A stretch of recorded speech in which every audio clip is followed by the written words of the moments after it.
que l'action exercée sur les objets. Este é o suíço Jean Piaget, um dos pesquisadores mais influentes no campo da educação durante a segunda metade do século XX. Apesar de ser estudado por entre 10 pedagogos ou licenciados em educação de todas as áreas, sua formação era de biólogo, o que permitiu que ele dedicasse sua vida à observação científica rigorosa sobre os processos de aquisição de conhecimento do ser humano. A originalidade de seu pensamento inaugura a chamada corrente construtivista da educação, pois para ele o conhecimento era uma construção do sujeito a partir da sua ação sobre os objetos do mundo. Dessa forma, ele se opôs tanto ao inatismo genético, como determinante da aquisição do conhecimento, quanto ao behaviorismo, que concebia o conhecimento como mera reação a estímulos externos. Todo conhecimento, para Piaget, se desenvolvia a partir de uma dialética entre as estruturas internas de aquisição e nossa relação com o mundo exterior. Seus estudos sobre as estruturas internas de aquisição de conhecimento fizeram com que ele concebesse o intelecto como esquemas capacitados a evoluírem e se tornarem progressivamente mais complexos. Dessa forma, formulou a ideia de que o intelecto se desenvolve por estágios e que a mera transmissão de conteúdo não desenvolve a criança se este conteúdo não estiver de acordo com o estágio de aprendizado que ela apresenta. Esses estágios se dão ao longo da vida da criança, através dos processos de assimilação e acomodação. O processo de assimilação supõe a incorporação dos objetos do mundo em esquemas mentais pré-existentes.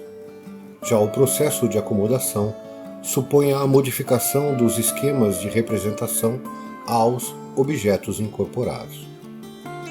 Ou seja, segundo Piaget, o conhecimento depende de construções sucessivas com elaborações constantes de estruturas novas.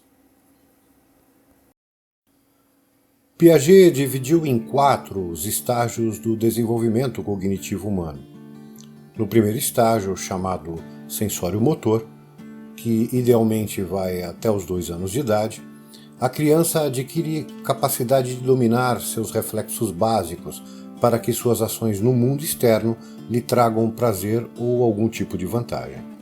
É um período pré-linguagem, mas que proporciona que a criança comece a perceber a si própria e os objetos à sua volta.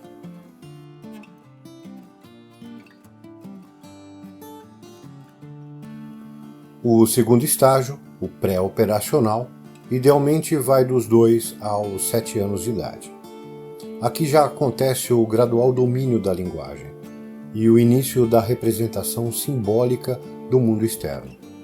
Tanto na fase anterior quanto nessa, há de forma arraigada um egocentrismo que ainda impossibilita a criança de se colocar no lugar do outro. O mundo se apresenta a ela como objeto de uso voltado para si próprio. Terceiro estágio, operações concretas. Idealmente vai dos 7 aos 12 anos de idade. É o estágio em que se desenvolve a noção de reversibilidade das ações, ou seja, desenvolve-se a consciência das consequências imediatas das ações do indivíduo no mundo externo. Conceitos como tempo e número já estão sob o domínio da criança e ela já pode iniciar um aprendizado sistemático de conteúdos diversos. Leitura e escrita se tornam possíveis nessa fase, já que a capacidade simbólica está mais desenvolvida e é possível discriminar objetos a partir de suas semelhanças e diferenças. É nessa fase, porém, que muito mais do que as estruturas biológicas inatas que o indivíduo recebe ao nascer, é o tipo e a qualidade de sua interação com o meio e com outros indivíduos que farão com que ela se desenvolva mentalmente, emocionalmente e intelectualmente. É nessa fase que se forma a capacidade abstrata do raciocínio a ser desenvolvida e plenamente utilizada na próxima fase lógico-matemática.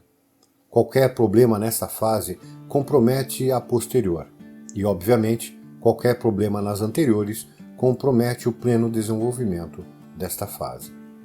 Ambientes autoritários que silenciam, invisibilizam, menosprezam e recalcam o indivíduo impedem que o mesmo se desenvolva plenamente, de modo a adaptá-lo para o desenvolvimento pleno do próximo estágio.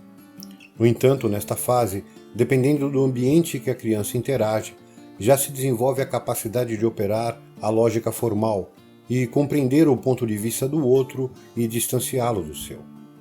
É possível também operar ações mentais que dispensam interação física, como a percepção mental do maior e menor, perto e longe, etc. Já no final desse estágio, a criança consegue um primitivo grau de abstração, mas que é limitado pelos objetos que conhece concretamente, tendo dificuldade em criar operações mentais que operam sobre outras operações mentais. Essa capacidade será desenvolvida no próximo estágio.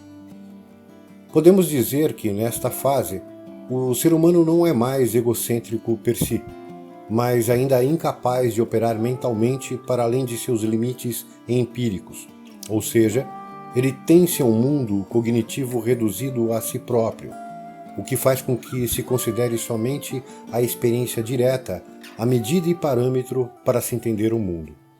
Quarto estágio, operações formais. Idealmente vai dos 12 anos em diante. Embora ainda na considerada pré-adolescência, segundo Piaget, a criança se encontra dotada da estrutura cognitiva que a acompanhará a vida toda.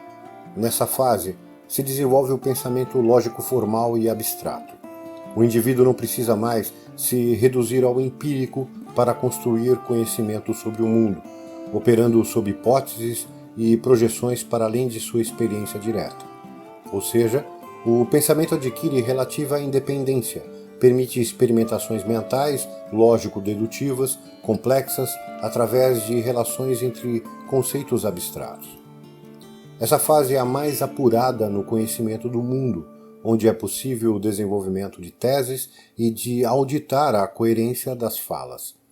O pensamento crítico e a curadoria de conteúdo são mais apuradas e se ampliam em complexidade, proporcionando não só a compreensão do conhecimento produzido no mundo, como também a produção de novos conhecimentos.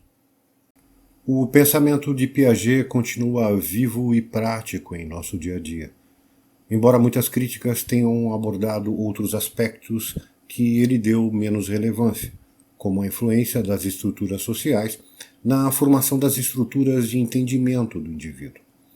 Embora Piaget tenha considerado a interação entre sujeito e o meio, para muitos autores o meio pode exercer muito mais influência e determinações do que suspeitava o grande pesquisador suíço. Piaget morreu em 1980, tendo sido laureado com títulos honorários nas maiores e mais prestigiadas universidades europeias e norte-americanas. N'est pas préformé ni dans les objets ni dans le sujet, mais qui a toujours auto-organisé.